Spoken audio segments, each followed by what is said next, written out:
So let's try that again. Waheguru Ji Ke Khalsa? Waheguru Ji Ke Fete. But I say one and you say back, okay? So it's Waheguru Ji Ke Khalsa?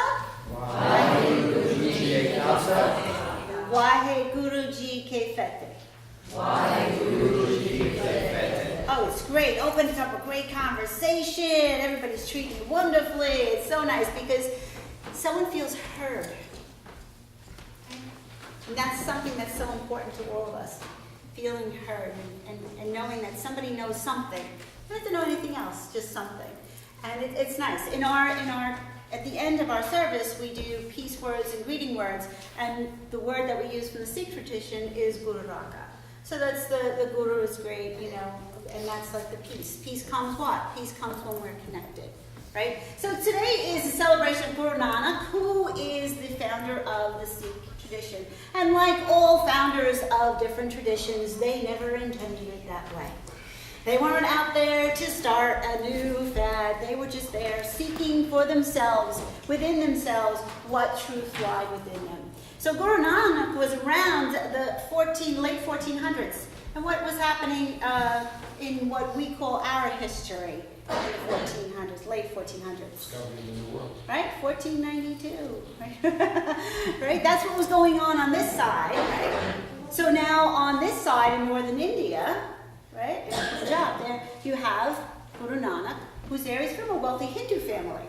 So he was a Hindu and he was practicing his yoga. And and what happened in that area is that the Muslims took over that area. So they were the hierarchy, and then you had the Hindus underneath, and so you had this battle, right? Separation. Every time we have this separation, there's always trouble, right? And that's what was happening. It just get the greed and all kinds of things going on. So here's Guru Nanak who says, there's got to be a better way. Heard that before? Got to be a better way, right? And so he starts to seek. Right? He starts to seek. He starts to look and look and look and reading and meditating. And what's really interesting is that how the stories build up about what happened with them. And I thought this was really great for us as an inter-spiritual community because we've been doing work with breathing underwater, right? One of the books that we've been using is Breathing Underwater for 12-step groups. Well, anyway, Guru Nanak's story is that he was able to do yoga so well that he got his breath so serene and so deep that he would actually go into the river, and he went in the river underwater for 3 days. And then he came out with his enlightenment. So he was breathing underwater. Wow.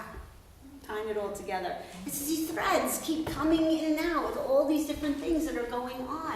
Supporting us, awakening us, telling us, yes, you're on the right path. Just keep going.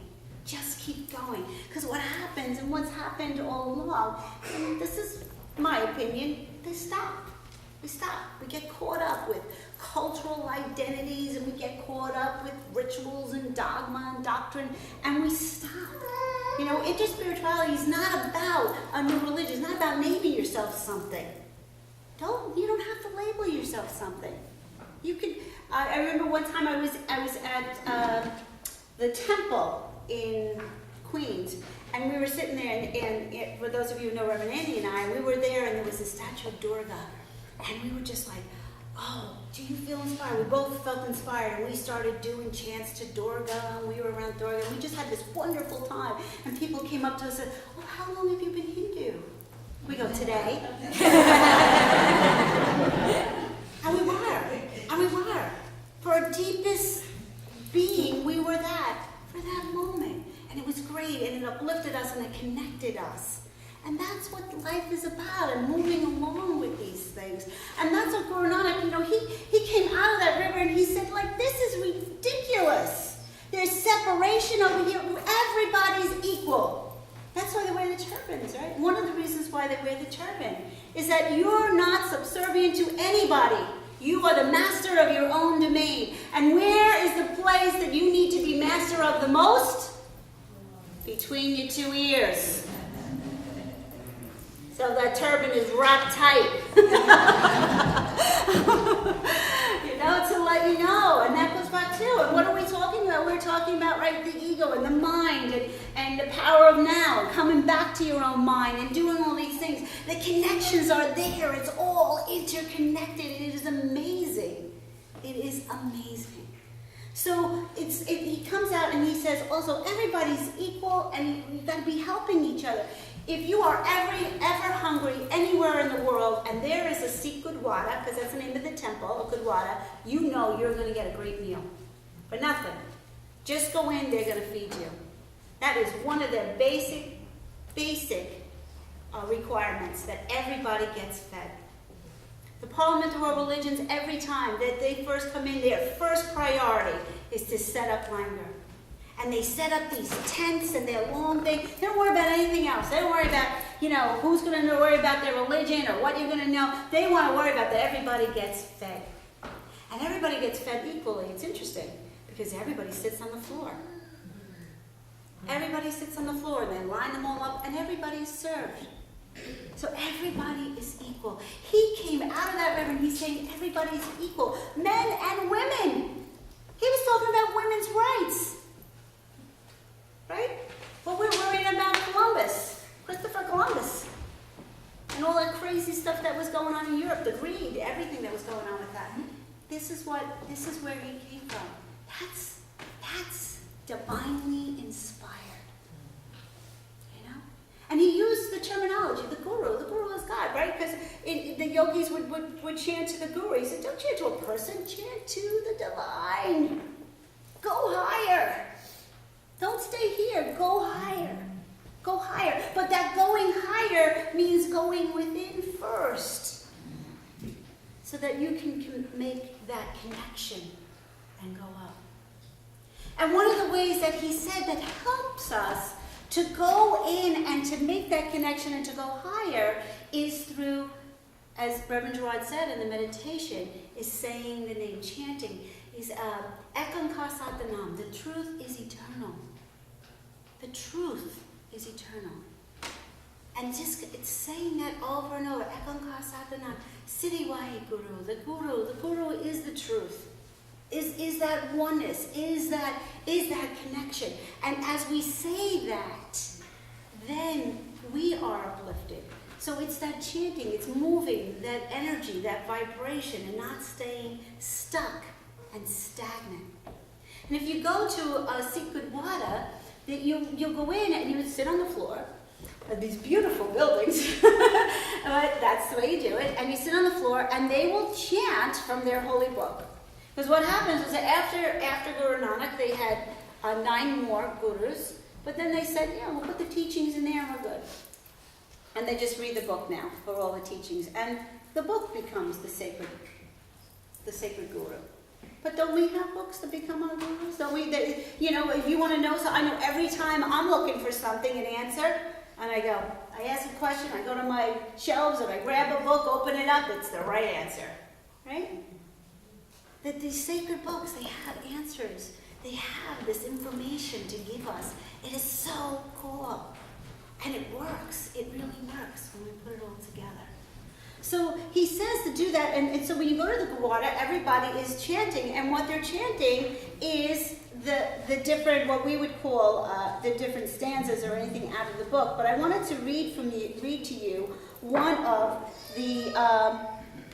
the beginning of the Guru Granth Sahib, which, and my Safari's not working. Oh well, it wouldn't work. I wanted to read the actual words to you. Wi-Fi? There we go. Yeah, my Wi-Fi was on. I had the other page up, now everything is gone. The connection stopped for some reason. Oh well, I don't know. Anyway, the words keep repeating, listen.